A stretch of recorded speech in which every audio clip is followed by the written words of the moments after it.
Il-Gvern qed ikompli jżomm il-wedit tal-baġit hekk kif kull min iħaddem u joffri pensjoni privata lill-impjegati tiegħu ser igawdi minn qatt ta' inċentivi fiskali.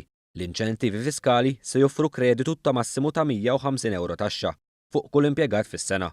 Fir-rigward tal-impjegat, l-investiment li jsir fismu mhux se jiġi meqjus bħala benefiċċju u għalhekk se jiġi esklus mit-taxxa.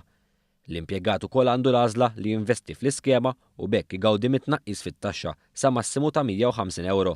U jħabbar dawn l-inċentivi, il-Ministru għall-Finanzi Edward Cicluna saħaq fuq il-pensjonijiet privati volontari ħalli kemm jista' jkun nies igawdu minn dawn l-inċentivi fiskali.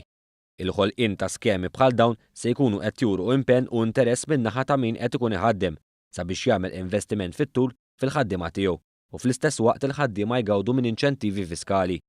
Cicluna temm jgħid li dawn l-inċentivi marbuta ma' skemi ta' pensjonijiet privati volontari huma eżempju ieħor ta' miżuri sabiex ikun hemm pjan ħolistiku għas-sostenibilità tal-pensjonijiet.